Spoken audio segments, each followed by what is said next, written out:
Representing the Titans today is head coach Scott Benzel with player representative, junior defensive back from Farrell, Pennsylvania, Farrell High School graduate Bryce Butler. Coach, we'll start with you.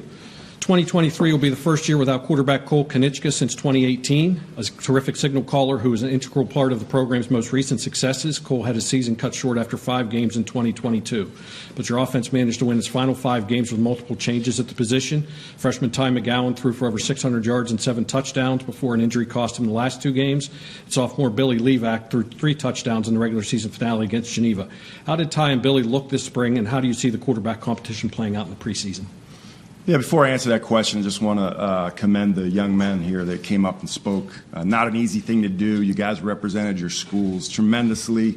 Very proud to be competitors against you guys. Have a lot of respect. I know Bryce and us, we always think in terms of our players, coaches, or our peers. Again, I remember when I was the youngest guy in this room when I first came here 10 years ago.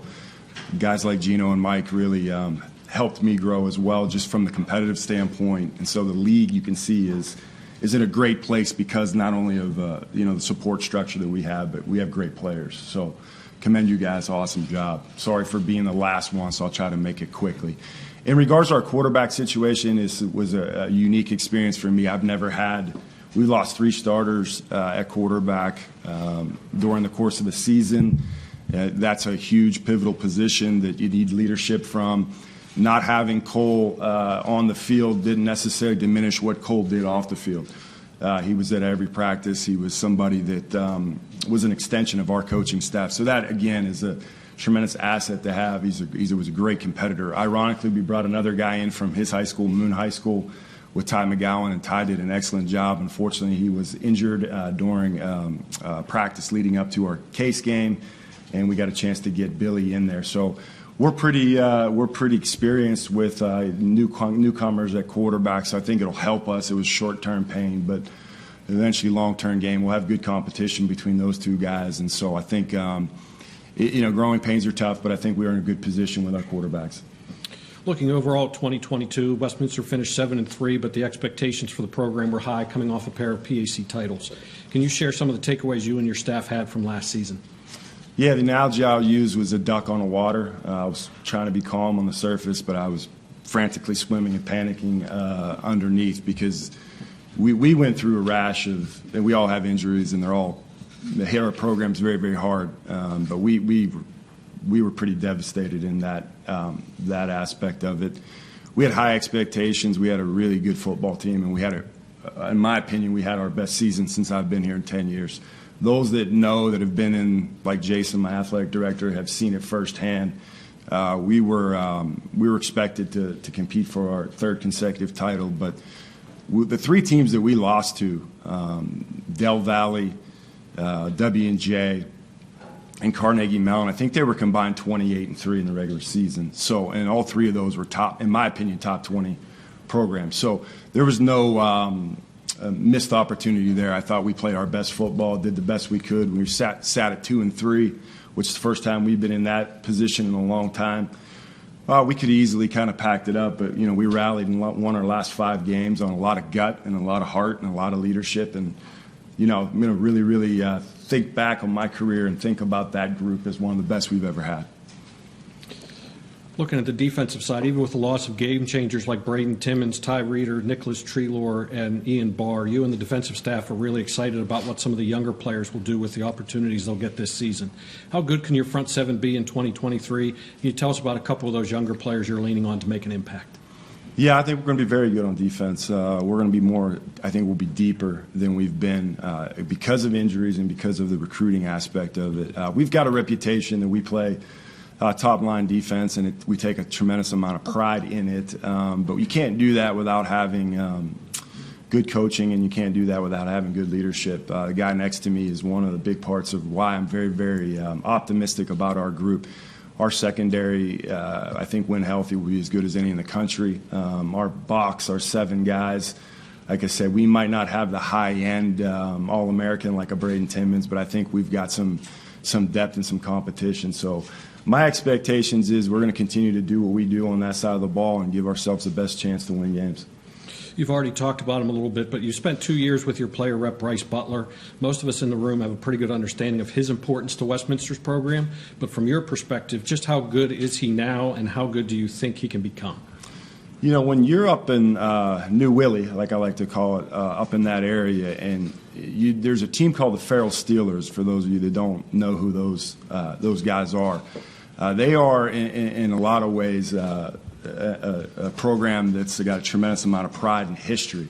And for us to be able to get into that backyard with Coach Amp and getting Bryce, we were very excited. I remember taking Bryce and Amy, his mom, and your dad, and we sat down and had dinner and really tried to sell not only our institution, but really what could happen with life after football and being a local guy and how important that pipeline is. And Bryce is, he'll be, in my opinion, he'll be our next All-American. I have zero doubt about that.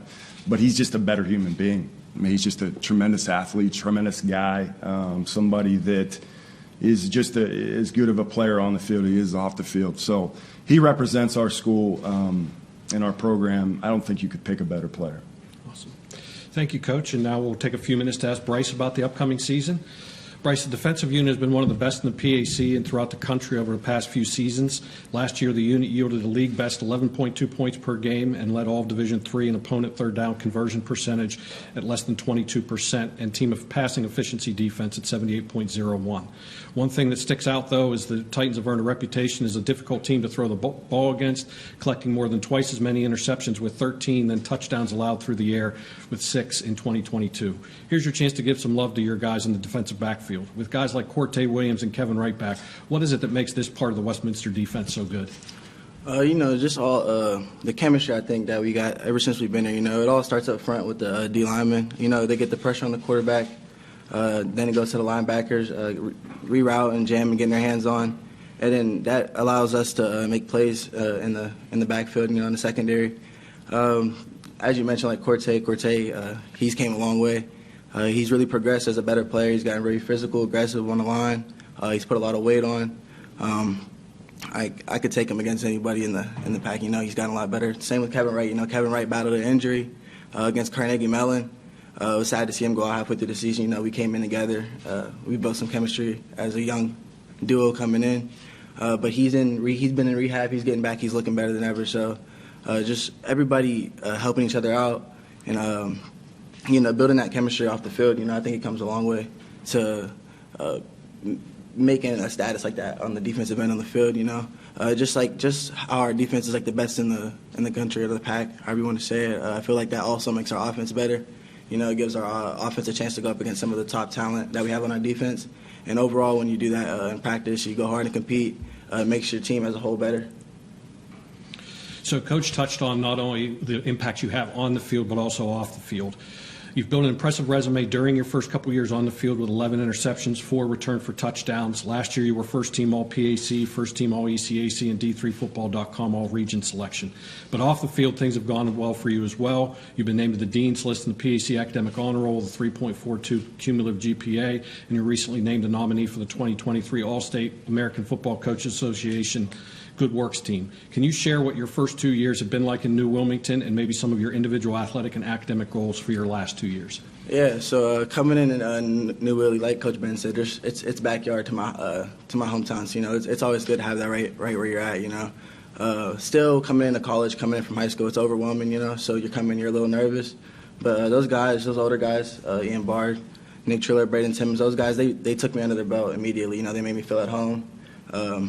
As soon as I came in, I felt comfortable. They were helping me out with the playbook. They were helping me out in school, just make sure I was prepared for the transition to the college life. So little do you know, as soon as it started, Coach Ben put his trust in me, and I started in our first PAC game and went out and made a big impact. Without those guys helping me out, that game would have never happened. With the broken record, was it 3 interceptions, 100-yard return? Those that wouldn't happen without those other guys that helped me out with the transition. And from there, I think it just skyrocketed. It's made me a better player. Learning from those guys, listening to the knowledge that they had, and I hope to do nothing but the same. For the guys coming in, I want to help those guys transform them from their high schools to college, help them progress into better men, and get this thing back on the roll. Coach selected you to represent the Westminster program today. What does that mean to you? Coach Benz is a great guy, not as a, obviously as a coach, but more importantly, I think as a man. I mean, I can go to him for anything outside of football, He's like that father there for me when I'm not home.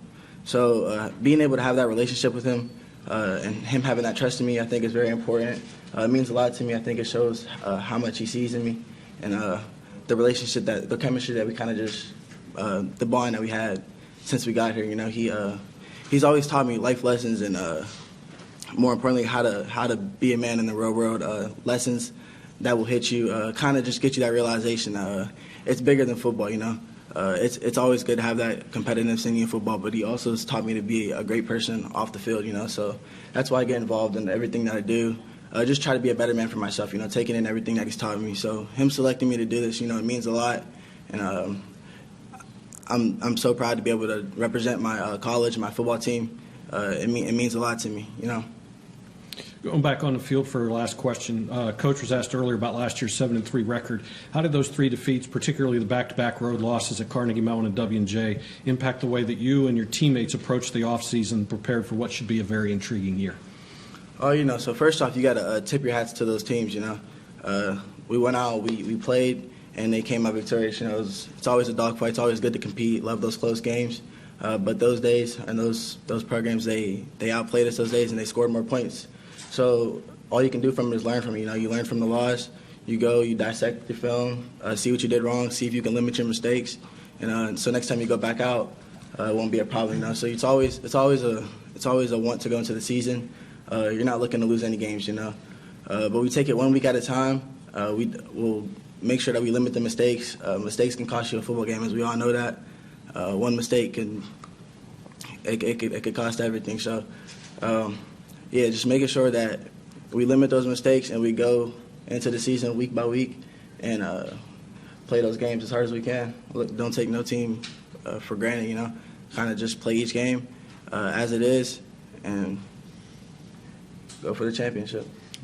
Great job, Bryce. Thank you, Bryce, and thank you again, Coach Benzel. Reminder, the Titans open the 2023 season on the road in Week 1 on September 2nd at Grove City.